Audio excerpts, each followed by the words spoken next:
That Earth, Wind, and Fire riff gets me every time. Welcome to Comic Industry Insiders Live. This is the pre-show banter of our section because, you know what? By saying banter, I feel like we're overpromising. We're likely just going to be four bald guys like chatting. That's just the way it is. Oh, look, somebody with hair came into the room. Oh, that's good. All right. Well, I'm going to go through and introduce the folks. We're basically using this time to kind of warm our voices up, get all of our decks in place, give everybody a chance to come into the back room of our webcast, and chat with you about the things that we want to talk about. Being the people that I want to talk about, let's start by adding to the stage Mr.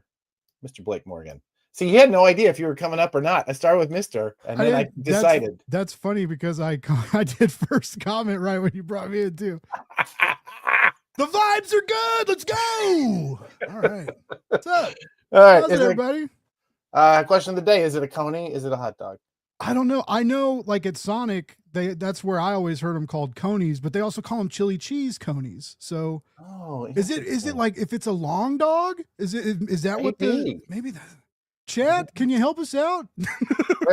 All right. Mr. Keith Davidsen going to be giving us a presentation later today.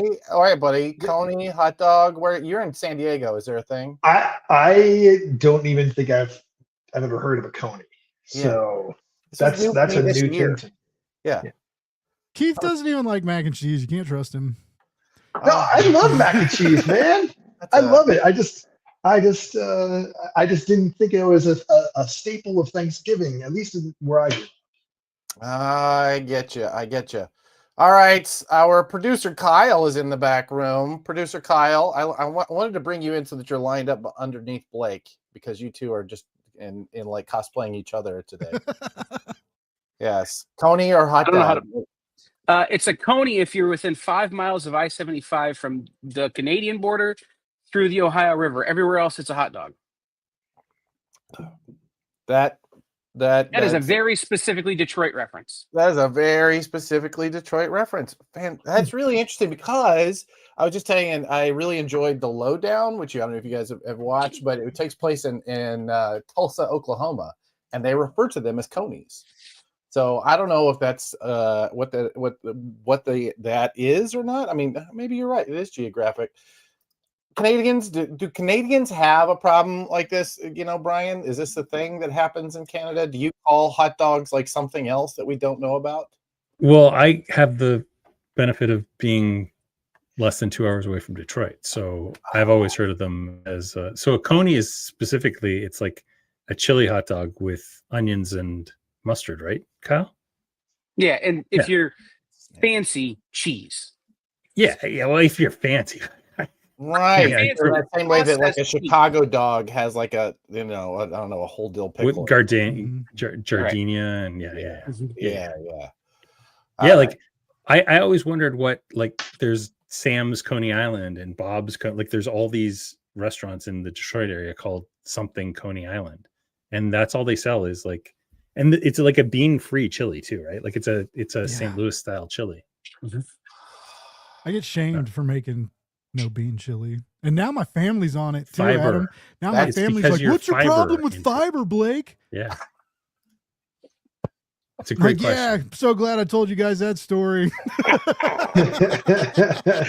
Well, you know, my dad, growing up in Texas, my dad was very clear that if it had anything but chilies and meat in it, it was bean soup.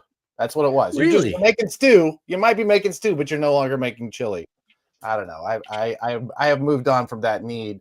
Although we do have a Texan on hand, Jeremy. I hope you don't mind. I'm gonna add you to the show for pre-show banter. So now we're in two questions mode. Is it a hot dog? Is it a coney? And if it has beans in it, is it still chili? I'm not a chili person. Oh. I'm also not a native Texan, so that's a good point. Sorry, I'm not a native Texan. Lies wrapped in lies. Chili has never been my friends, mostly because beans and I have a very, very, very fraught relationship. Gotcha. All right. All my employees are laughing in the background, by the way. By fraught, they mean they get the brunt of that fraught relationship. I understand. Yeah, kind of. Yeah, Uh-huh. yeah. They are the kids in that dysfunctional marriage. All right.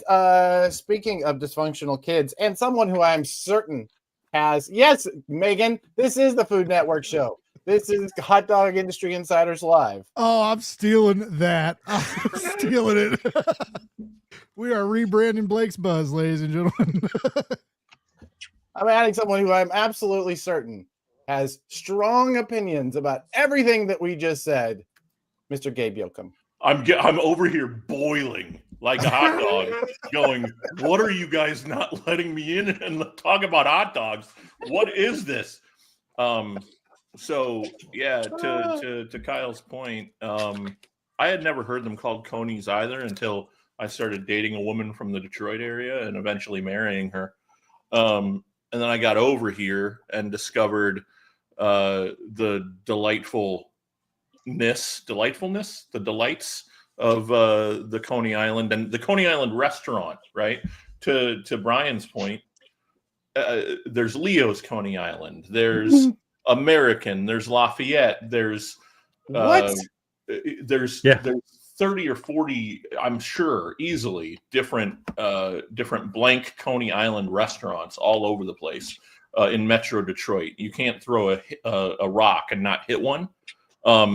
Your mileage may vary, but it's all basically Greek style stuff, right? They're all Greek owned restaurants for the most part, and just to back you up, Blake, no bean chili is the only acceptable chili.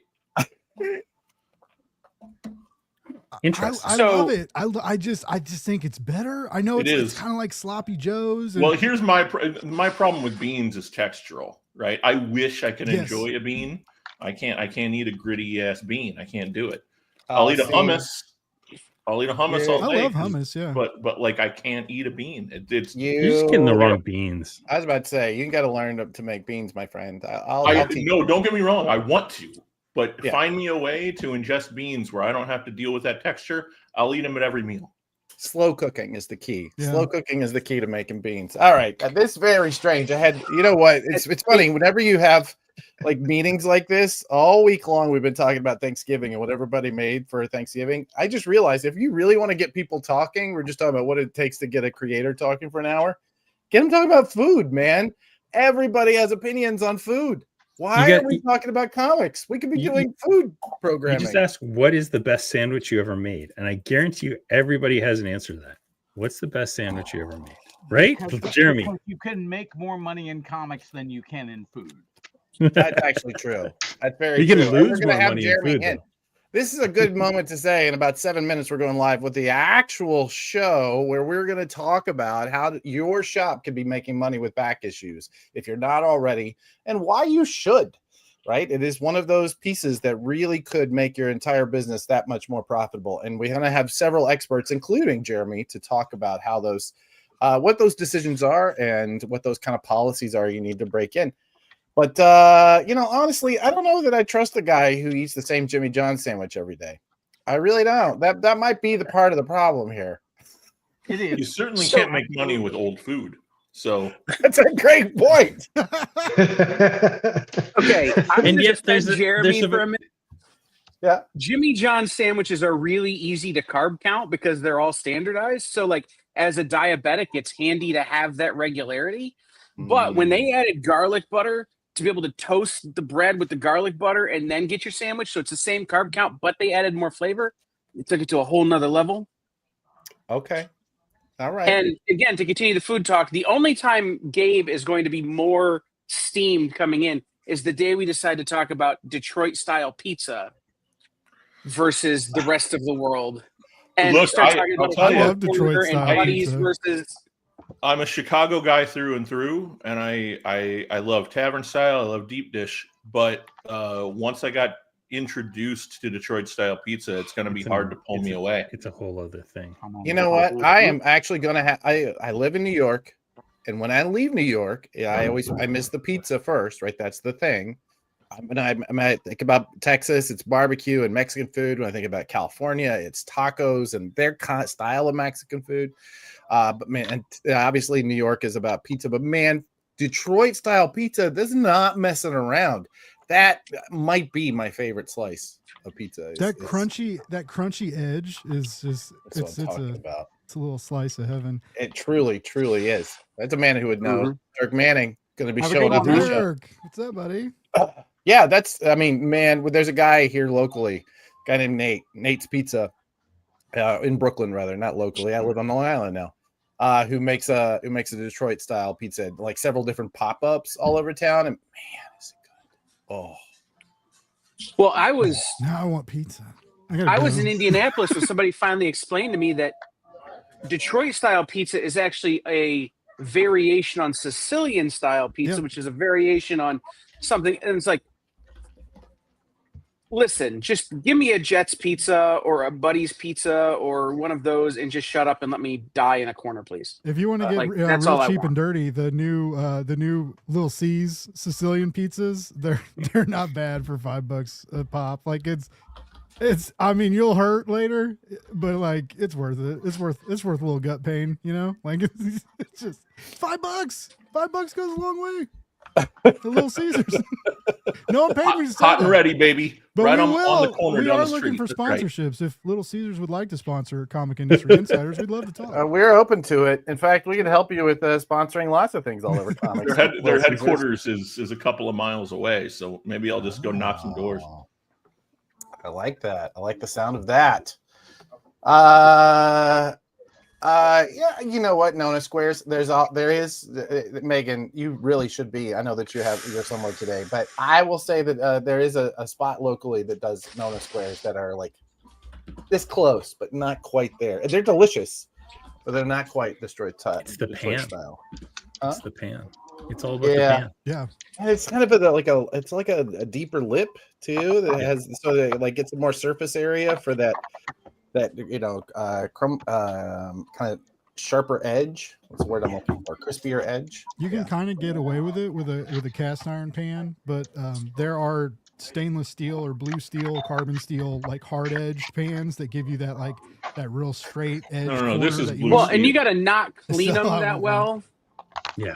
Well, it's like cast to iron. get the real flavor in, like cast iron. Why would you take flavor out of your cast iron? What are you doing? No, I'm talking about the pans you use for Detroit style, like the blue steel cast or the, you got to not clean them that well. Like they got to be like you got to be turning and burning pizzas. They really get that crust just right, where it just tastes a little bit burnt and makes you feel a little bit sick, but then you feel good after. Does anyone else see absolute red when their family members put their cast irons in the sink and you just walk into the kitchen and you go, why is there water in my cast iron? Why is there water in my cast iron? I had a family member who would she would put water in the cast iron and then leave it on the counter to soak. No. She nearly didn't make it. I will say I'm in Long Island. We have about a minute left, so I want to tell this very strange regional pizza story. There's anytime you're at any party here in Long Island, the only question that it gets everybody talking is what is the best pizza in Long Island or in Huntington rather, and one of the favorites is a place called Little Vincent's, hole in the wall spot, mostly oven. Right, a few booths that have been there since since 82, 83, I think is the last time they remodeled the area. But man, this place is hopping all hours of the day.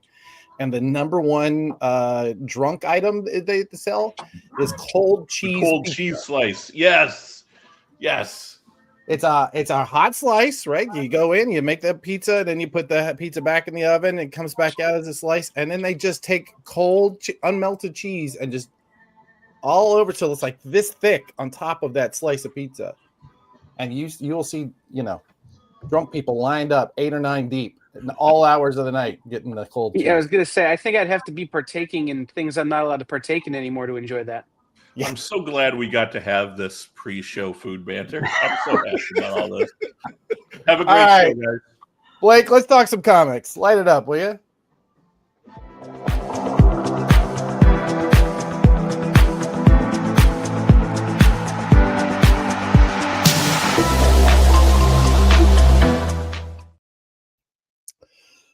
Yeah, he just caught me coughing. That's okay. It's Comic Industry Insiders Live, everybody. It's Tuesday. You just opened your boxes and you opened up the Facebook, and then suddenly there are people talking about pizza and hot dogs, and now you're hungry. So welcome aboard.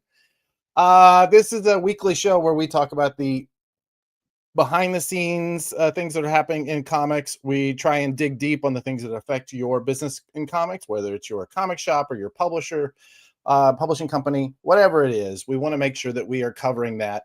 My partner in all of this is a man who is not only a comic book retailer himself, but also has the largest and fastest growing POS system, not actually a POS system, in comics. Friends and neighbors, Brian Garside. Do you ever watch The Good Place? Oh yeah. The character that the AI that always says not a robot. Yes. Not a girl, sorry, not a girl. That's how I feel whenever somebody says not a point of sale system, not a POS. But yeah, I appreciate it. Yeah, I get it. Listen, you're something better. You're something different. You're something different, not extra, better. Different. Right? Yeah. You're like that extra. You're like the cold cheese on top of a pizza. I used to be a POS. Used to be a real POS. It's good stuff. Good stuff. Yeah, it's been a week. So you guys had a holiday last week since last I saw you. Yeah, we sure did. Man, I don't know. I tried to go Canadian and it got that was a little Midwest. Canadian. Yeah, that was a little bit. Yeah, it was. Thanksgiving was good. I go basically what I do is it's like a 4-day ADHD focus on food. Mm-hmm. Where it's how do I feed all these people, making like 4 or 5 different dishes. This year I nailed the mashed potatoes. Nice. If you really want to get into that, I can talk about that. But 4 or 5 different dishes. And then the next 3 days are about how do I repackage, freeze, and or reuse all these ingredients that are left over so I don't have to throw them out. Yeah. So I had turkey chili today, and yes, they had beans in it. So, all right. Yeah. All right. Yeah. Thank you. That was just, and those were just the small little snippets of the things I personally had touched. But I've since been making a lot, and since then. But yeah, it's I don't know. I think it might be my favorite holiday. It is the food holiday. Yeah. Okay. All right. All other holidays are about other stuff. Yeah. I just think turkey is one of the top 10 worst proteins on the planet. But we only have to eat it once a year, so. It's how you deal with it, my friend. True. It's how you deal with it. My turkey this year turned out really excellent. And I could talk turkey as well. But talking turkey. Because there's like all these turkeys everywhere. We had like an 18-pound turkey that we got for free. I mean, it wasn't the great quality turkey, but still, it's a ton of protein. Yeah, that's true. Yeah, anyway. What are we doing today? Are we talking about comics? Oh, yeah, that's right. Yeah. We're going to talk about actual comics and actual cash, like how comics retailers can be making more money, how they can be controlling their profit, and how all of this means better interactions with their customers. I think it's one of those things. Is it like this secret that for comic shops that a lot of comic shops don't do, and you kind of famously haven't. Like you have not been really interested in back issues, right? Yeah, well, I mean, part of it is I don't have the space, and part of it is that it's a different kind of thing than what I really want to cultivate in terms of a business. Like I'm looking to build a high-end bookshop that also sells like art and art supplies and that kind of stuff. And I feel like when you go that way, you're almost, and I don't want to say this derisively, but it's a little more like antique shop, right? You're kind of heading down that antiques and collectibles shop, and I get it. I get. Yeah, I cannot wait till all of our guests file in, and you call them antique shops. I know. This is going to be a great segment. So stick around for that. Oh my gosh, we are building the next big thing in comics right now. GetComicPreviews.com. If you go there, you'll actually be redirected to Comic Previews where you can sign up and get on our waiting list for when our eventual tools get released. There's some bugs on there right now because it's in pre-release, but we've got those bugs all solved, and a bunch of new stuff is going up this week. I just gotta like coordinate time with everybody to get everything launched. But things are coming along. Looking good. I just saw our subscription tools in QA this week, and I was just like, these might be the best subscription tools anybody's ever done. There's right on. Cool concepts in here. We'll talk about those offline, you and I, at some point. But yeah, I'm super excited about this. This is probably the most fun I've had in this business in at least the last 5 years. It's the first time where we're like aiming for something to get ahead of it instead of catching up to a thing that's already happened. And so I'm super, super excited, pumped about what we're doing. Excellent. I'm really looking forward to it. You know, I think it might be time for us to do another deep dive interview on our long form podcast, so we can kind of run through all of it, right? I'll tell you what, as soon as we get the customer facing tools live and we've got some people using them, then I'm gonna be super excited. And that little number behind me is the number of shops we currently have with Managed Comics, but that number is going to change the number of customers that we're serving through comic previews and Managed Comics very soon. Blake, that make number that bigger. Like let me see that number. What is that? Make no bigger. Don't flip us. Make Blake. There we go. 363 right now. 363. 363 stores. Awesome. That's correct. Yeah, and it's like last time I checked, it was like 65,000, but I think it might be closer to 75 because I've realized that I did some math wrong. So yeah, it's a lot of customers, which is pretty exciting. That's fantastic. Well, we actually are going to be talking about something about that very soon, specifically in the Prana Bullet, which is our weekly email newsletter that we send out that wraps up the entire week of comics. It gives you all the headlines that we think are going to be important to your business, your career. And we are going to be adding something new this week, which is it's re-adding something that we had previously. This is market share and sales data from the comic shops themselves. So we have relationships with Brian at Managed Comics. We have a relationship with Django, who is going to be on here in a little bit talking about back issues, but he also is part of Comic Shop Assistant. Between them, just under 500 stores, and my guess is we're probably in the neighborhood of over 100,000 consumers. Allows us to get some data that's really interesting, both on the pre-order side and on the actual sales data, which means that we're going to be able to talk about very specific market share issues. This is the first time this next slide has ever been shown in public, so this is a bit of an exclusive. And I wanted to make sure we flip to this card here on the show before the newsletter, because for the very first time, DC leading Marvel.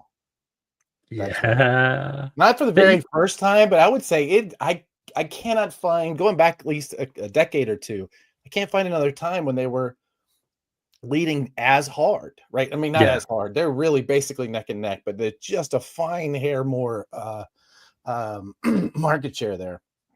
So, and I mean, anecdotally, it makes sense. Just looking at my own store, like our DC subs tend to be higher per title. And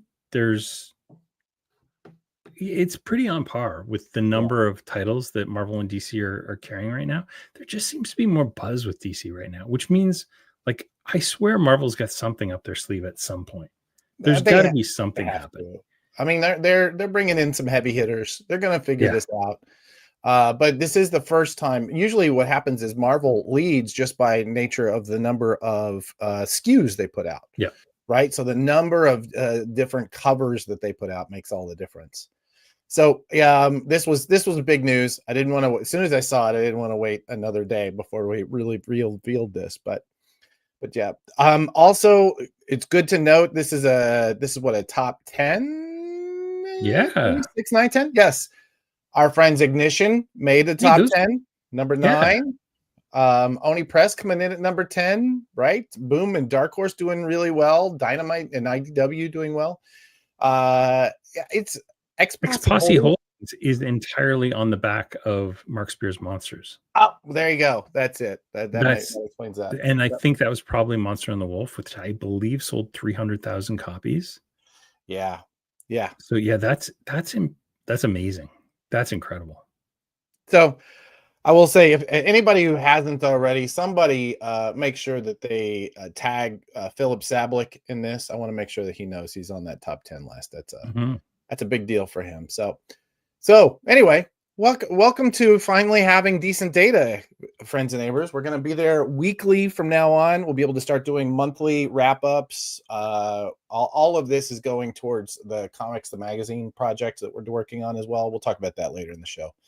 But yeah. Big deal that we finally are able to pull this out. It's been a long time coming. Yeah, that's pretty awesome. And it's just going to get better. As Brian and Django, both their companies, as they both grow, we're going to be increasing the amount of data we're pulling from. Anytime the cohort gets bigger, the data gets more accurate. Right this second, we're dealing with big enough numbers that we feel confident in saying that this is probably indicative of what's going everywhere. So yeah. What else are we going to talk about today? So we got that was the market share report, I believe. We did the opposite of burying the lead. We unburied the lead. Then we're going to hit our hard hitting headlines, which I'm always excited to see what graphic Blake has come up for our headline. It's a quiet time, so there's not a ton of headlines, which is why we're going to jump right into the giving season. There's a really cool Tuesday promotion on now that we're encouraging everyone to take a look at. And then we're going to jump into FCBD. Yes, the planning needs to start now. That's right. We're finally getting some answers on that, what that's happening. And then we go right into back issues and why I need them. I thought that said why I hate them, but I'm so glad that it says need. Because hate's a strong word. And then you're going to wrap everything up with a final cut. Well, our buddy Keith is going to wrap that up. He is going to bring something we're calling the final cut. This is basically anytime one of our clients has a book on final order cutoff, we're going to bring you a little video wrap up of why you should be buying it, a short interview, and that you can refer back to and send to your customers and say, hey, you guys need this. So we want to make sure that we're giving you these assets here in the show. But yeah, you want to jump into some hard hitting headlines? Oh, well, all right. That's not like I was expecting more, honestly. I'm a little, I really hyped this up and it's just kind of, it's okay. Well, okay. Not every one of them can be a winner, right? Listen, Blake truly tries hard. That's the key. He's a try hard. I'm sure we screwed him up by adding 5 stories like 3 seconds before the show. So it's fine. It's fine. No, it's only what we always do, right? I was busy solving some problems, but I think secretly he enjoys the juice. You know what I mean? Dude, he gets to be a hero for like an hour every week before it's like superhero. Put on that cape, Blake. Let's see some action. All right, what do we got, Blake? What's our first story? Cap around and let's go. Holy mackerel. Yeah, we heard from a lot of retailers that Black Friday was spectacular for them. I think you have the exact stats, but I know overall it was like per transaction and number of visitors. Dude, right? There was an ITV2 report that consolidated a lot of what we were hearing. Massive increases across the board, and I wish I could find my notes for that. I'm not finding that at all. But yeah, let's see if we can't pull that. Do you have that story? Does anybody have that story? Should we prepare? Okay, Black. Yeah, I do. I see it. Overall sales growth of 4.1%. That online sales, excluding autos, grew 10.4% across the board. Black Friday spending was up 4.1% overall, and there was a 1.17 year-over-year increase in store visits. Nice. Yeah. That's actually not bad overall, right? That's an increase in store visits. That means people are actually going out and not staying at home. Granted, there was an increase in online sales, but I mean, it's important. Like, you could see growth and actually entirely attribute it to inflation, but when you see growth and store visit increases, it means that you've got actual growth, like sustainable growth, and not just stuff costs more, which by and large is not true in comic shops. The price of our goods hasn't, like, the cover prices haven't really significantly raised in the last year. So, right. It's really more process and more product being sold through. Would you say that also means it's much more difficult for a store to continue to show a profit considering inflation, and therefore might want to be able to control their cost of goods, and so therefore maybe back issues would be a good solution for that? Yeah, like smart stores should definitely look at that. Dumb stores probably don't want to because they're going to be dogmatic about the thing that they want to do. Oh, I want to make this thing that does a thing. Oh. Yeah, those guys are dummies, but yeah, we need dummies and dreamers. We do. We need our dummies and dreamers. Boy, oh boy, I really hope that you have done a bit more research on this particular next slide, because I'm realizing I'm going into this with these stories. I knew I wanted to read about them before we came on the air, but I did not. This is so good. You did. This is the story. I love it when somebody. Yeah. Anyway. When somebody throws somebody else under the bus, I love it. When it's me that gets thrown under the bus, I love it a lot less. It's just funny because you're asking me to talk about this story, and this is the one that I said, I'm not sure if we want to touch this one, but here it is. But yeah, that's great. That's great. Yeah. So there was a boycott on, I don't even want to say this because I'm Canadian, but I do not speak Francophone. Angoulême. Is that what it's called? Angoulême? I've always said Angoulême. That's how everybody I know says it. Okay, fair enough. So there was a creator boycott and a withdrawal of publisher support and the loss of public funding after there was an incident in the 2023 event and other accusations of mismanagement. I think that the president also resigned, and so now that they have no authors, they have no publishers, and they have no money, they are not doing a festival this year. So hopefully they will resolve their issues and it will come back. But yeah, it's not looking great. I pronunciation guides. I appreciate you. All of you in the chat trying to teach us how to say it. You're a sweetheart. Angoulême. Yeah, I don't know. I think it's remarkable that this kind of thing could take down the third largest show in the world, right? This is not a small, I've never been, but I've heard so many stories about it that essentially takes over this entire town.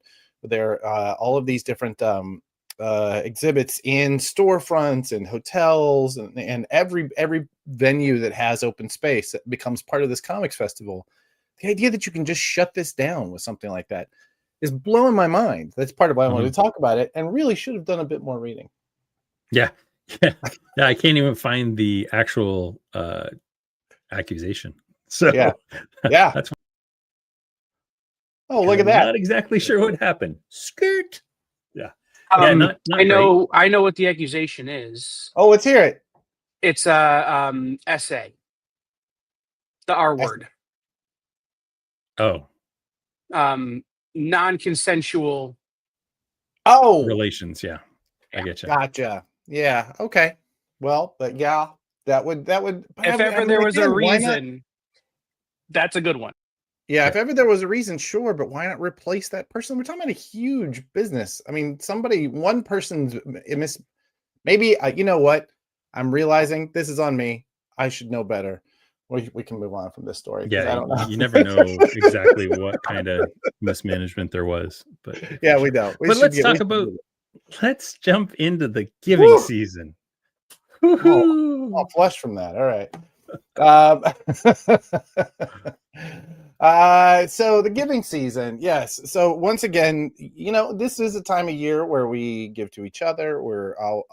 And honestly, businesses are looking for how much do I really want to be giving in profit to taxes? So how much can I donate? How can I make the world a little better with some of these profits?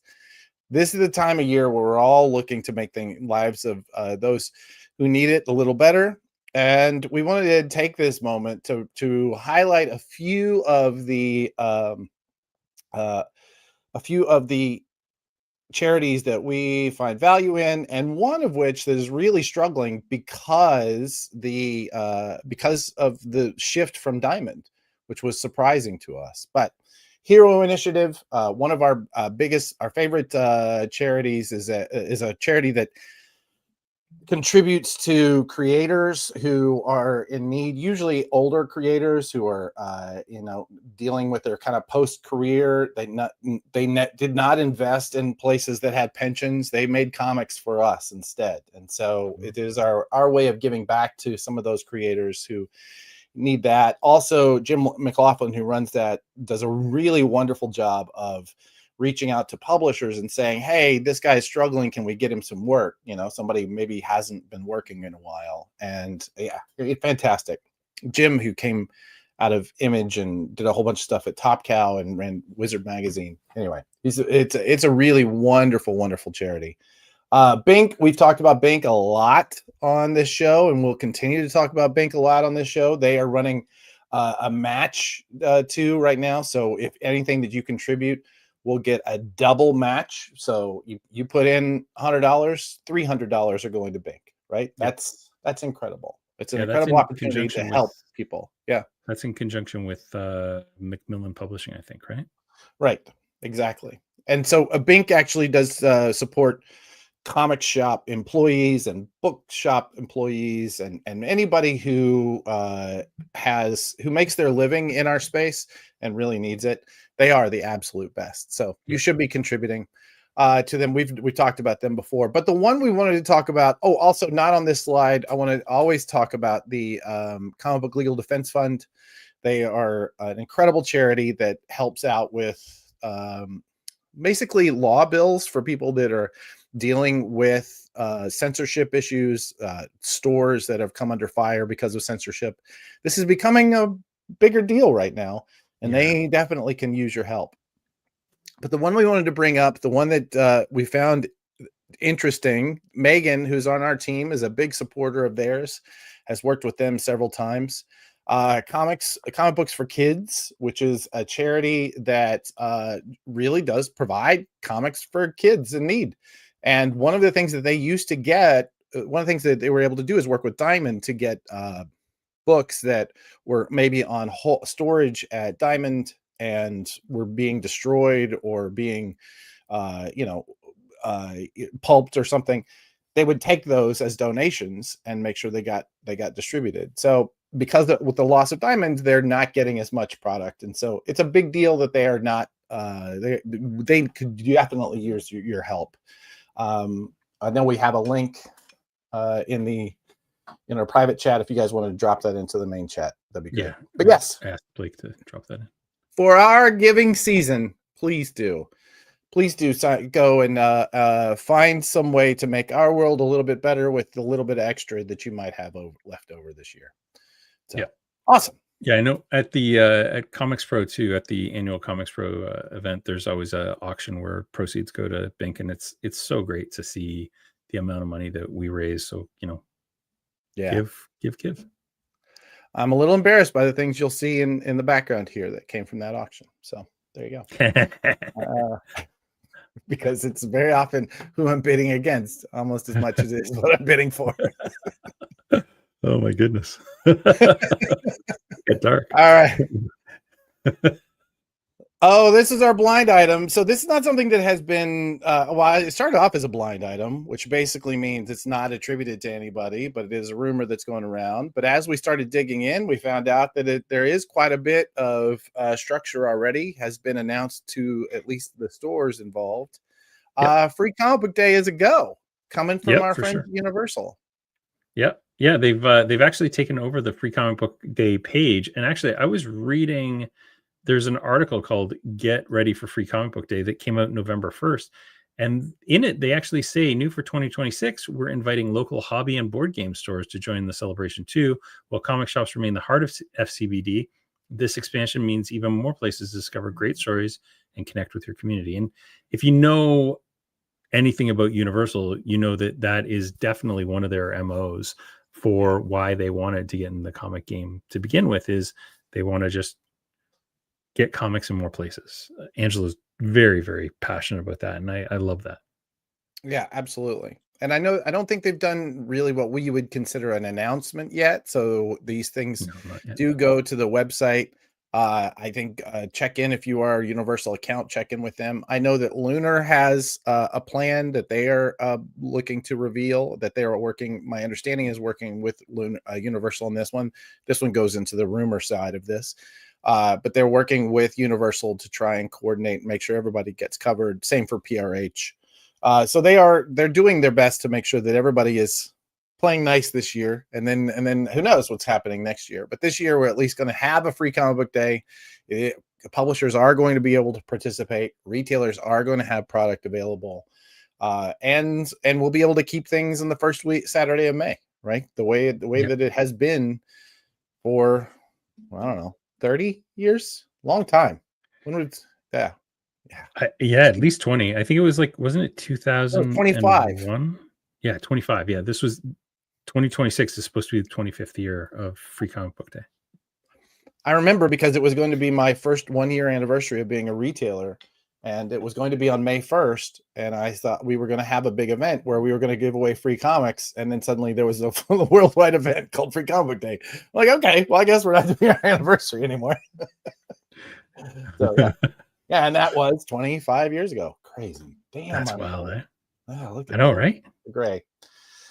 Yes, it was July 4th 1 year. And then, what's interesting is that the history of this is when they were trying to decide what day to put this on. It was, my understanding was Jim Valentino was in the room and said, well, there's going to be a Spider-Man movie. Why don't we do it then? And then who knows if the big superhero movie was always on the first week of May because it was this, or it was because of the big superhero movie. But then the year that it was the 4th of July was because there was a big superhero movie release on 4th of July instead.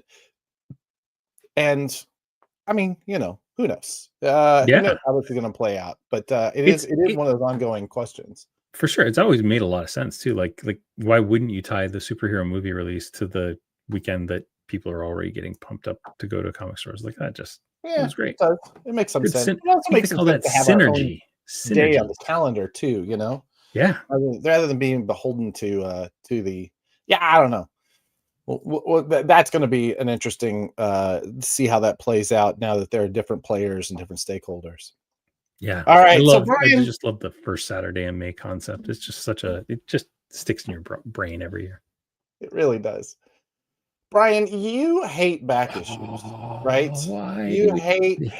My understanding is that you don't like to make money on. You want someone else to decide how much money you're going to make. Is that right? I worked in comic stores in the 80s and 90s, right? So I actually purchased collections off of people, and I remember that every time that I would open up a collection, my allergies would go crazy just from the mold and mildew. They just do. And all of the phrases that we use around comics, back issues specifically, do not appeal to me. Digging for treasure, like buried gold. Like I don't want to dig. I don't like any of those words. And I've only seen a handful of places where I really, really like the back issue setup. Django's place is one of them. The stuff I've seen about Jeremy's, I like the way that back issues, but just the concept of this massive island of just crap that's in the middle of your store that you have to dig through. Brian, I've never liked it. Now I understand the business reasons you have it, but I also think that it changes the dynamic of the store you have. And I've gone into enough stores that are so back issue focused that just walking in them is gross. It just smells bad. And I understand that. I do. And I think that and that's one of the things I want to dig into is that we do see stores now that are proudly not even carrying new comics. And I think that's a mistake as well. But I do want to bring in a couple of experts. They are real friends of the show and legitimately experts in this conversation. First to the stage, the man who we talked to earlier about what chili is and is not, and the man who is holding down some of the best comic shop experience in my hometown, Mr. Jeremy Shore of Titan Comics in Dallas, Texas. How you doing, Jeremy? So far, so good. Can't complain too much. It's a little off-putting to not have you in the chat, but I actually have you here. So if you could kind of do both, I'd appreciate it. Well, I mean, I probably could. I I was in the private chat. I'll go back into comments. No, I'm not giving you a hard time. I appreciate you. I wanted to dig into some of the details about how you handle it, but first I want to bring in our next guest. This is so he's been sitting here doing a bit for 5 minutes, like just so. Wait. Oh, look at this. Hi guys. Are we talking about back issues today? Oh, look at me. Mr. Django Boren. Hang on, let me put some tape on this cover while I put it away. All right, sounds good. Thank you for being for your customer. Yeah.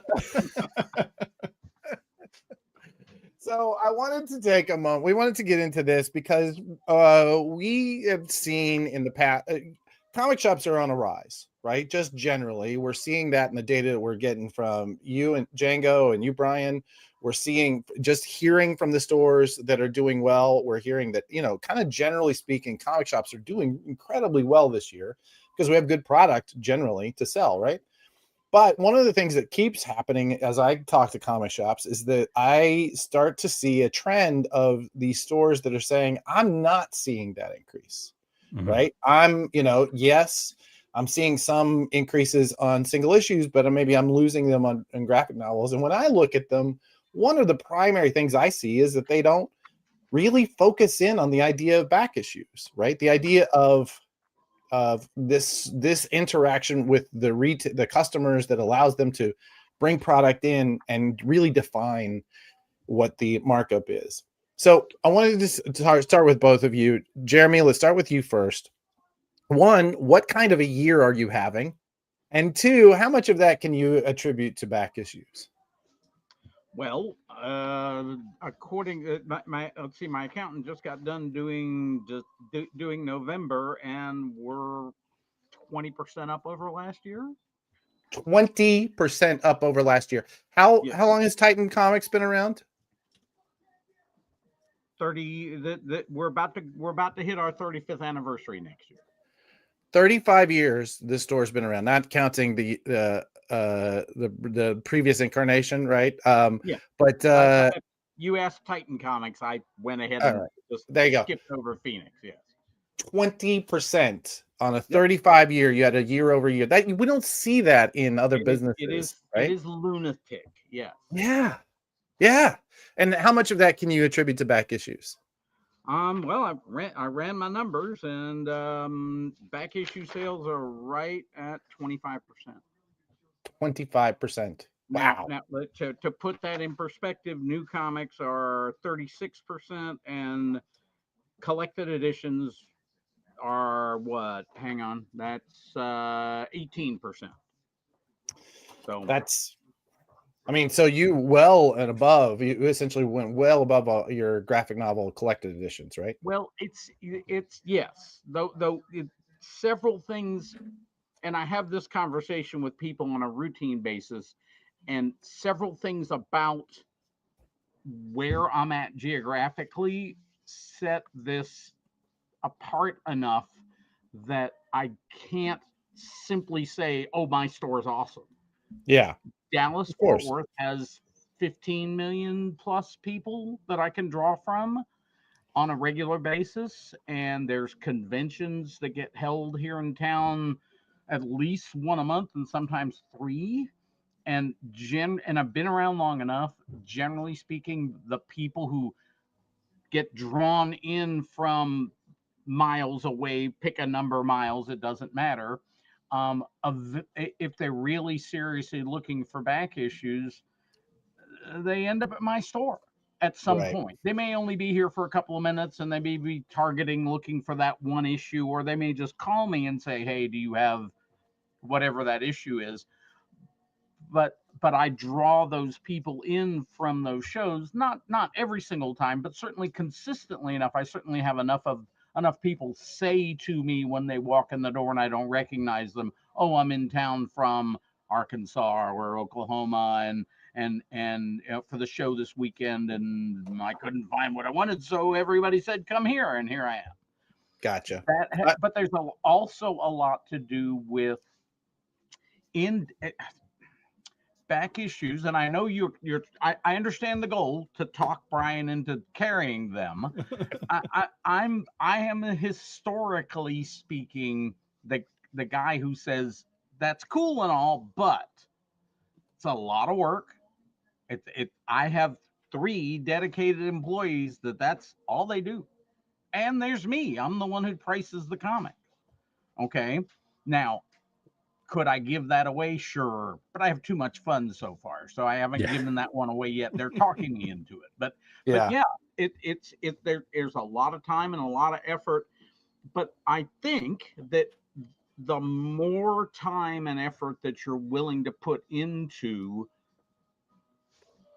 having a comprehensive back issue selection that's organized, priced, graded as needed. Now, graded, we can have a long conversation about grading as well.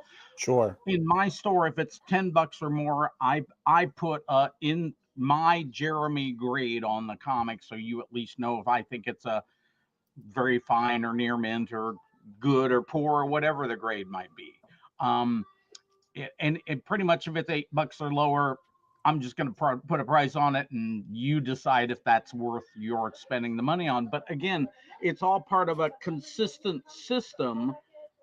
And that's one, when I go to other stores and look at their back issue selections, the number one problem I see is there's the consistency with how they present their back issues, how they price their back issues, how they grade their back issues. It's just not there. And if you can't present a consistent picture of what you carry to the people coming in with money in their hands saying, I want to buy that giant size X-Men #1 that Django just put tape on the cover. No, you didn't. Don't worry. It's all right. it peeled right off. It's still pretty glossy. Okay, good. Glad to hear.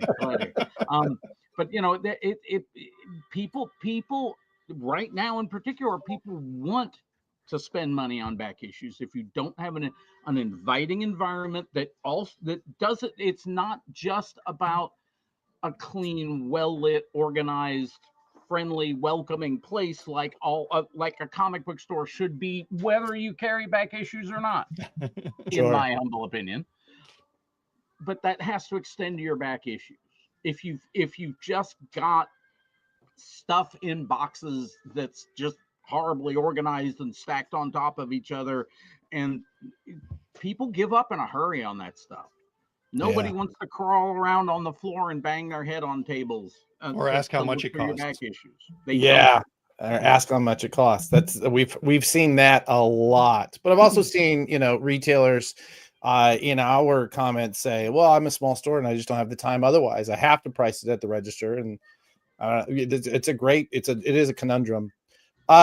Django, what kind of year are you having, and how much of that can you attribute to back issues? Because I know you spend a lot of time on that. Yeah, so I just scrambled and brought up year over year, and it looks like I'm in almost exactly the same boat as Jeremy. We're 19.5% up on the year.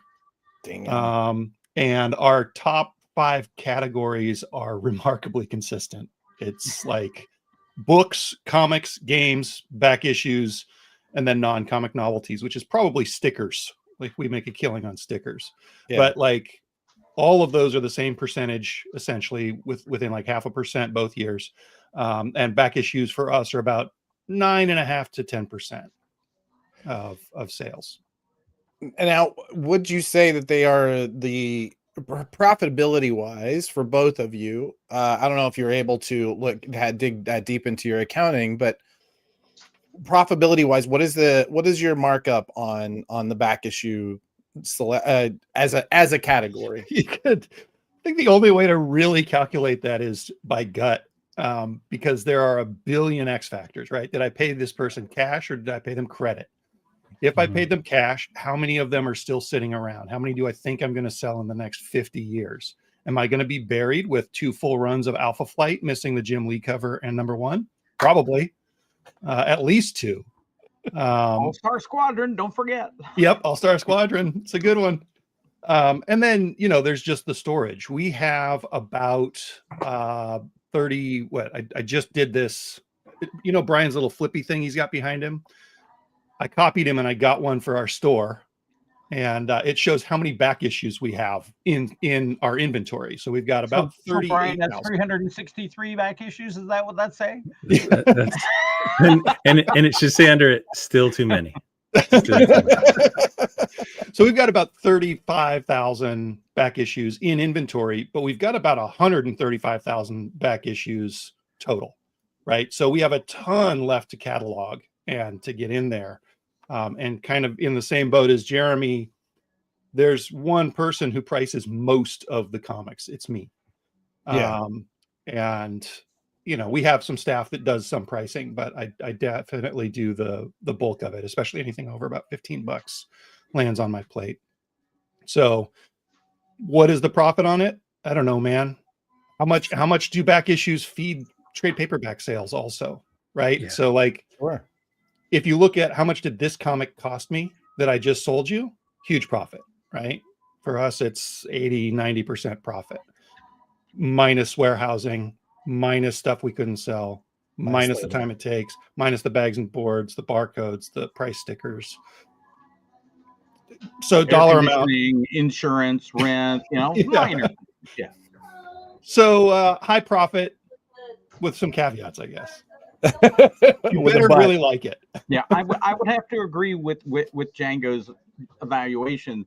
It's extremely difficult to quantify exactly how much profit there is in back issues, but what I can safely say is it's way more profit than there is in almost any other piece, since I'm sorry, I don't pay half of what I'm going to sell a back issue for, unless it's something like a Giant Size X-Men #1 that I know won't be here very long. Well, guess what? I'll pay a whole lot more than I would for a Spawn 16 or something like that. It takes you just as long to price it too. Yep. Right. I've heard from plenty, especially during the period when prices were skyrocketing. I heard from plenty of retailers who were buying those keys at market value, right? Because they knew they weren't going to see them again, and they knew that they can turn it and they're still going to make a profit. Yeah. So you better not pay market for it right now. That's all. Yeah, not right now. All right. We want to introduce somebody real quick, but before I do, I got this text message because I didn't think we were gonna get him on the stage, but I did get just to lay the groundwork. I got this from our next guest, who, as we were talking, knew we were going to bring him in on back issues. We knew we got this from him, saying that this insane collection walked in. So that's why he's late. But welcome to the chat, Mr. Aaron Holland of now Ultimate Comics in Florida. Where exactly in Florida are you? It's Oviedo. It's Central Florida, like a suburb of Orlando. It's real close to Disney, though.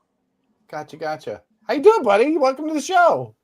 Doing great. Sounds like that's totally made up, but like seriously, like right before too, a dude rocks up and he's like, "Hey, you buying comics?" And he just brought out this amazing stuff.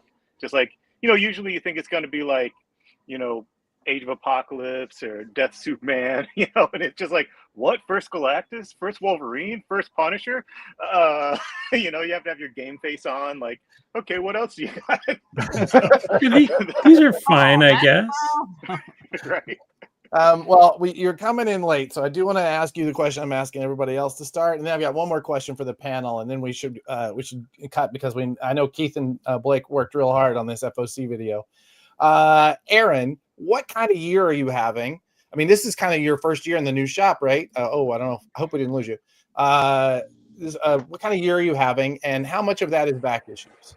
Sorry, the sound cut out for some reason. That's all right. Can you hear me? That's all right. We'll move on. Well, hopefully we'll get that answer from him in a little bit. While we're waiting on Aaron to figure out. Sorry, the sound cut out. I don't know why. That's all right. Weird.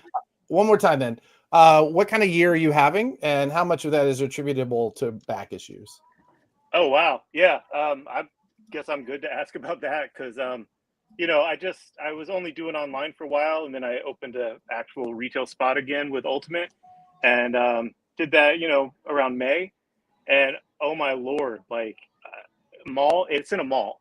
Mall customers and back issues are crazy. Like, they don't care that it's not new. They don't care that it's not a key. If it's a cool cover character they like, whatever, I actually closed my warehouse completely end of October because the lease was coming up, and I did a pop-up across from me in the mall. There was an open spot that was huge. It was like a Champ Sports that left, and I brought my entire warehouse there. I did a Vault giant sale of back issues, promoted it pretty heavily, and I just blew away. Like, my partner Alan gave me a total that he thought would be successful because we were, spending a lot on promotion, and we're going to do away with the warehouse. And I literally doubled that the low end of his. I want you to make between this and this. So back issues have done extremely well, and I think part of it is my location, but part of it is that there's so much negativity from customers, that are lapsed customers, about new stuff and the prices of new stuff, and the direction of new stuff, that back issues is such an easy sell. There's not like, the no isn't there. They're just like, oh, cool, I remember this, this is cool. And I think we're selling over, I would say about 30%, if I factored in that sale, higher than that, but probably about 30% of our sales are back issues. And it's good because I had so many of them. Three things I take away from that. One, you're selling nostalgia, which is huge right now. When you look at our top 10 list of all the books that are selling, they're all nostalgia based. Two, you're talking about, obviously you control your markup in that you control how much you're spending. But three, you're controlling also the pricing, right? You can, if people are saying the cover prices are too much, all these have to do is come in under that, because you know how much you're spending. I think that's a fascinating piece that you just did. All right, so again, I don't want to spend more time because we do have some other stuff, but I'd love to hear from all of you, because you all also carry new comics, right? And one of the things that we see, especially from people that have, there are a lot of people on YouTube and other places that are that are comics retailers, but they're only focusing in on secondary market, right? They don't carry any new comics. If back issues are so good, and frankly, who knows why Brian hates them.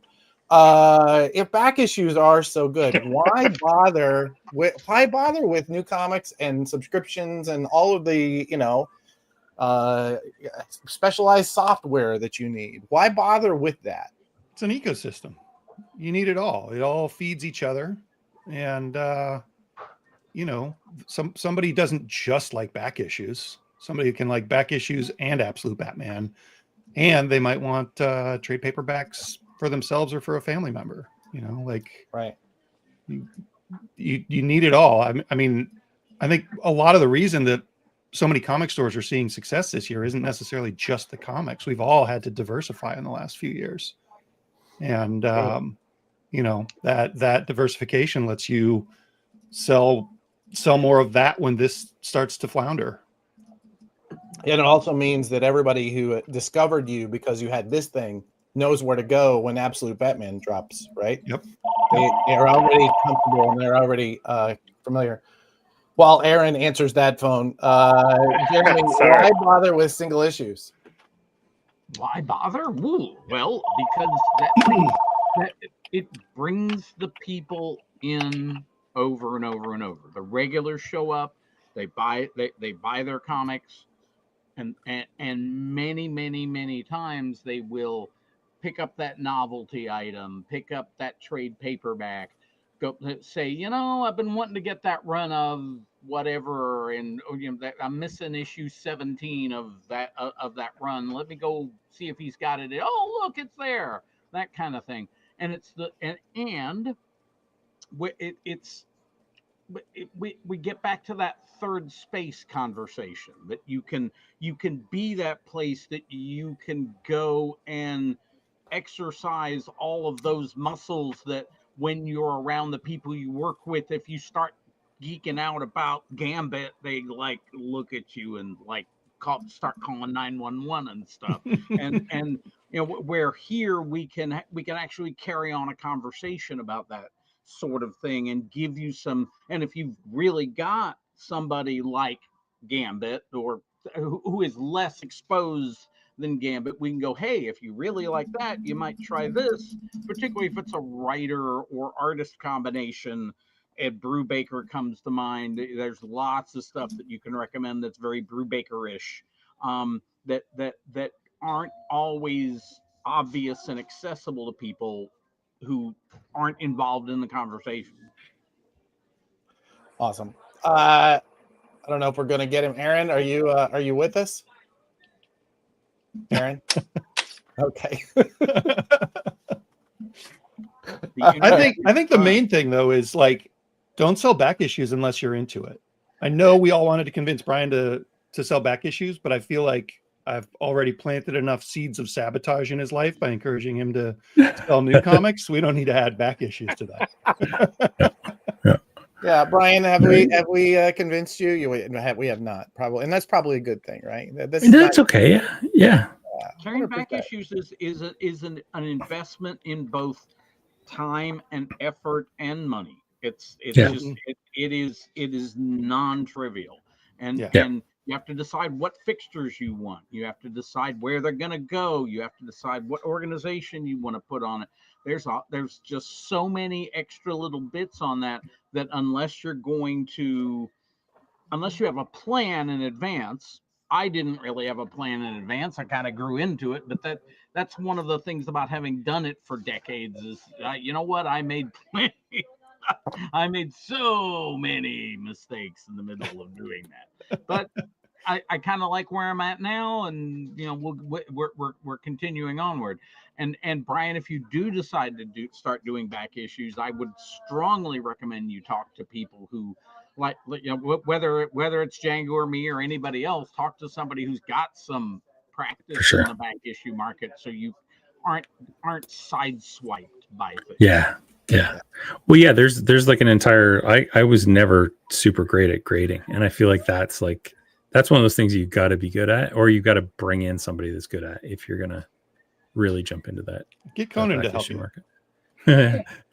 He can set the bar for you. Just fly down to Conan every time I have a comic to grade. It'll be easy. Simple. Awesome. Well, Aaron, Django, Jeremy, thanks for joining us. And Aaron, I appreciate your struggle, man. It was obvious. You just kept at it, buddy. Yeah. If we have not convinced everybody, we hopefully, Brian will be able to make you figure out how you can keep just selling new comics and survive. Thank you, everybody, for jumping in. Looking forward to another huge year for y'all next year, and next time we'll have you back. Awesome. All right. Take care. Thank you. Excellent. Now let's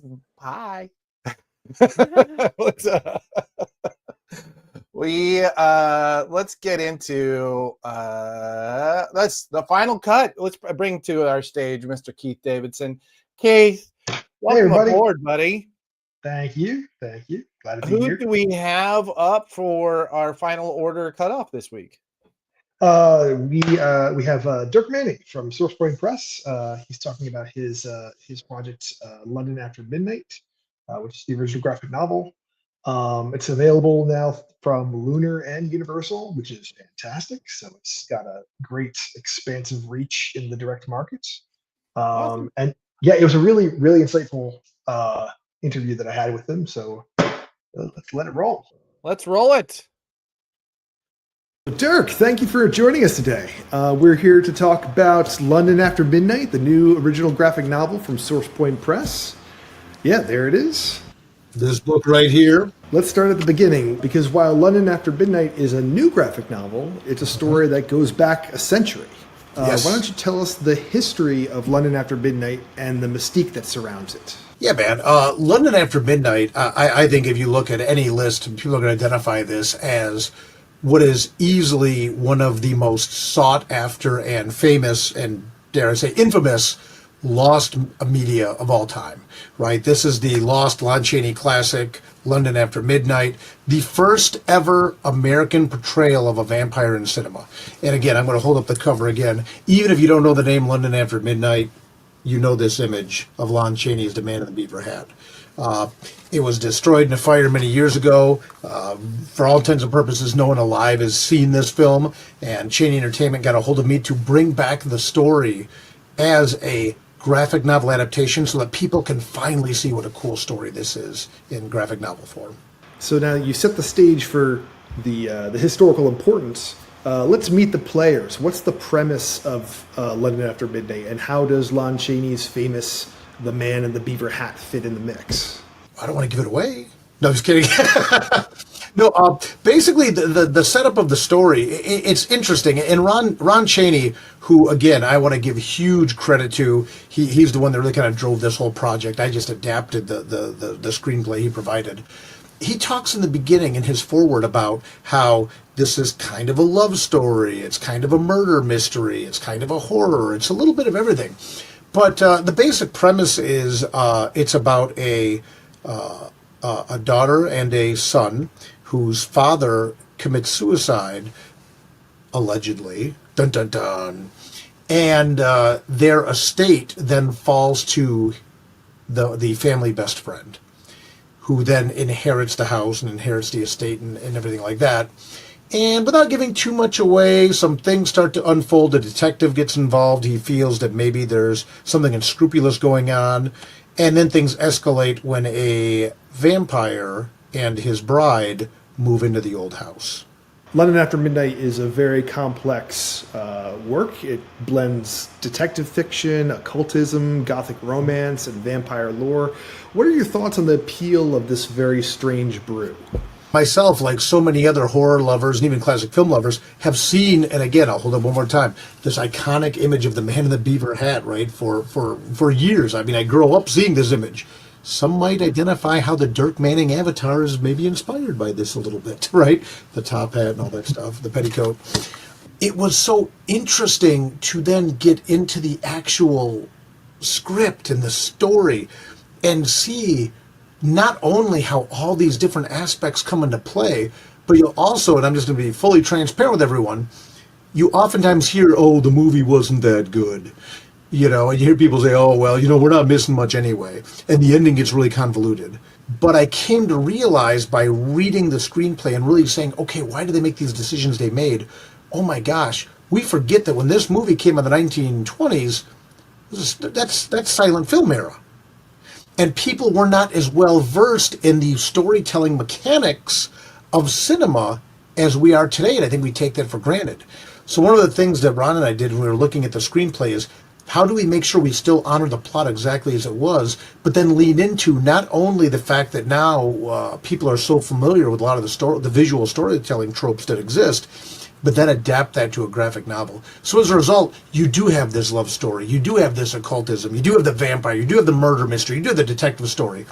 But then also to use, if I may take that one step farther or level it up once more, the power of the comic book medium to how do we tell the definitive version of the story, and why I'm not going to be as egocentric as to say, oh, I get what Todd Browning was doing, you know, the original director of the film, but I do think I understood what they were getting at, and then to maintain the integrity of that ending, but also display it in a way that's very fluid and very organic. Let's talk about the moody, atmospheric illustrations in the book. Tell us about what you love about the work of artist Joshua Ross. Yeah, Joshua Ross is actually one of my longest collaborators in the comic book game. You know, he's a guy that I've worked with, I think, on more different projects easily than any other artist I've worked with to date. And when he agreed to jump into London After Midnight, I knew that he would capture that old school, almost film noir essence of the story that we really developed, going all the way back to like one of my own creator-owned properties, Tales of Mystery, back in the day. But something like this lives and dies as much on the art as on the colorist. And Colin Johnson, who colored this story, captured the grayscale mood of the book, and Joshua Ross's line work fantastically. So really, the combination of Joshua Ross's amazing line art, but then also Colin Johnson's amazing grayscale tones, just so that when you look through the book and you can see, it looks like an old black and white movie. And even the grays and things like that he uses in it, it just really, really powerful stuff. So between the two of them, like you said, I love the word that you used, moody. You capture the mood of you're living in this old black and white film on the comic book page, thanks to the talent they both have. SourcePoint Press is making some huge moves in the direct market in 2026, releasing 2 to 3 graphic novels per month. What does it mean to you that London After Midnight is the first title to lead that charge? You know, one of the reasons that I wanted to lead with this is because SourcePoint Press, I think historically, has always been known very much as a publisher of horror and pulp. And you don't get more horror and pulp than a vampire detective story in London After Midnight. And to be honest with you, I was almost torn, like, do we lead with London After Midnight? But ultimately, London After Midnight is a Cheney Entertainment creator-owned work. I think this was a perfect representation, a perfect encapsulation of what to expect from us. High-quality work from a very high-quality, talented creator in Ron, and then combined with a really great artwork from Joshua Ross and Colin Johnson. I mean, to me, this was like a no-brainer. Do you have any words that you'd like to express to retailers who support London After Midnight and the new graphic novels coming out from SourcePoint Press in 2026? I know SourcePoint Press, for the most part, went away for a while in the direct market. We also recognize that there's a lot of retailers that have really shown a lot of love to SourcePoint Press, and have expressed a lot of excitement about us coming back. We are coming back in full force. We are coming back full steam ahead. We are coming back with a very deep slate of books. And one of the ways that as publisher, I wanted to help pay this forward to 2 of our retailer friends was with a very easy pickup, a very identified book. If you file your graphic novels facing forward, your horror people will know this image. Right, and then we combine that with our partners at Lunar, and our partners here at Prana, who helped us provide a free preview PDF at the Lunar website and things like that, where you can see the quality of this book. So really, to our retailer partners, first and foremost, on behalf of myself as well as our Chief Creative Officer, Josh Werner, we appreciate your enthusiasm and your faith in us that we are coming back. We hope you recognize that we are actively trying to pay it forward with you by bringing you high quality content, and again, bringing you something instantly recognizable. I'm very proud of the fact that through SourcePoint Press, we're also going to bring you a lot of new voices, a lot of new books, and that's our pay it forward to you. That we're trying to give you the easy pickup to get it started, and then really rebuild a level of familiarity with the quality of work that SourcePoint Press is going to be presenting moving forward. Thank you so much, Dirk. We really appreciate you interviewing with us today. Oh, no, thank you, and thank all of you watching, and I really look forward to hearing all your thoughts on London After Midnight. We're, myself, Ron Cheney, Joshua Ross, all of us, we're just exceptionally excited about this book, so thank you for having us on to talk about it. Fantastic. Keith, thanks for doing that, buddy. That is incredible. So this is on FOC this week. Yes, Anything this coming else? Monday. This coming Monday. What else? Anything else that retailers should be looking for on their FOC and fans should be pre-ordering? Yes, we have the future is number 9 from our friends at Record Publishing, Record Comics. We are offering cover A by Marco Ferreri, who is the very popular artist on a number of Skybound's G.I. Joe covers right now. And we have cover B by our interior artist, Mario D'Alessandro. And we're also offering, as we did with the previous issue, number 8, we're offering a 10-copy bundle where the cost to retailers is only $10 for 10 copies, $1 per book, to sell or to give out for free. We do have issue number 8 hitting stores on December 17th alongside the trade paperback. These are going to be well stocked at Lunar. So it's a good opportunity to get new readers on board. We'll have plenty of copies if you buy into the bundles, and move some of those trade paperbacks at a nice $9.99 price point. It's great. I can tell you as somebody who sees the sales numbers, and I know that they're very open about them, and someday we'll probably be talking about them here. This number 8, where we added in the bundle and added in the B cover, was our biggest month so far, including issue 1. We had more stores and more copies sold than ever before. So if you're in publishing and you're trying to decide what retailers like right now, bundles beat returnability. I think that's I mean, Keith, you would agree with that, yeah? 100%. 100%. The the number of retailers who came in, who gave those bundles a lot of love was fantastic. Absolutely. Yeah. Awesome. Thanks, buddy. We'll Cool. see you next time we have an FOC or next time you're teaching something. Yep, sounds good. Thanks, guys. Also, this week we at Prana we have another program we're doing with our friends at Desperado Publishing. We're about to start another a crowdfund for Negative Burn, bringing that back. I know we have some really cool retailer tiers. We're going to be working on that. But this has been a huge project.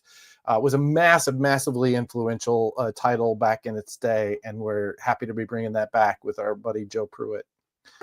We're running a little over. What should we be doing on the webinars? Well, tell us about this stuff. What you're talking about right now kind of reminds me that we have the functionality in Managed Comics where we could actually add a PDF preview to your product page on Managed Comics. So if you're a publisher and you want to see those PDF previews where customers can actually see them, so obviously don't give us the entire issue, but if you got 6 or 8 pages, we can spotlight those on the actual product page, and we can definitely talk about that. So hit up help@managedcomics.com or QR code this QR. Also, Managed Comics is doing webinars. So this Thursday at 3 p.m. Eastern time, we'll be doing a webinar for anybody who wants to come and learn about Managed Comics. Excellent. One last thing before we go. We are working on, this is a project we've talked a lot about on the show. We are working on a magazine that will be in shops in March. Consider this your not last call, but we're getting real close to last call. If you are an advertiser and you want to be in front of 25,000 plus consumers every month in comic shops where they buy comics, this is really a good place for you to be stepping in and getting your message out. We're working hard to build something that works for the entire industry and also gives us all a place that we can get in front of consumers and do the work of promoting the books that we all work so hard on. So thank you for giving us yet another opportunity to talk about that because it's coming up. It's something we're incredibly proud of. And man, it is coming up fast. I can't wait. Wait. I'm so excited about it. Boy, if we get the cover approved that we want to use, it's going to be hot. It's going to be hot. When does solicitations would be like? Well, we're submitting next week, actually. So we're submitting metadata next week, and then I'm not sure when covers and such go, but soon. Yeah, it's happening really quick. Probably be for the January solicitations because that's for March product. Yeah, January for March. Yeah, wow, that's exciting. That's really exciting.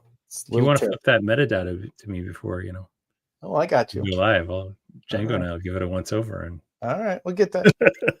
I think Keith will probably put you on that, right? Oh no, Megan, you're listening. Let's make sure we get these guys the meta. Get them the details, the deets. All right, we went a little bit over, but good show. Really good show. This was fun. Yeah, I'm not convinced, but you know what? I like that people want to convince me. We just want you to be successful, buddy. Much of the same way we want everybody working in this. But anytime that I can volunteer Django for anything just 100%. Means that I slow him down just a little bit. It's like hobbling a horse, right? You tie their legs together so that they can't get too far away. That's what I'm doing. You two are like in this weird sack race where you're pushing each other back occasionally. Yeah. Oh God. Yeah. Oh man. Yeah. All right. Thank you guys so much for listening in while you go about your Tuesday tasks. Shops everywhere. Many of you were reaching out even during the show to give us information about back issues. We'd love to have you on. So make sure that you check back in with us and let us know. And if you're buying comics, thank you. If you're selling them, if you have a shop, if you're working at a shop, you're working a counter and you sweep that floor every day, thank you. If you're making them, my God, thank you. And if you're publishing them, seriously, you're doing the Lord's work. If you're a distributor, I think we all learned how important you are. So Brian and I would like to officially thank every single one of you for saving comics this week because, man, does it need it. Absolutely. Awesome. Get out there. Save comics, every one of you.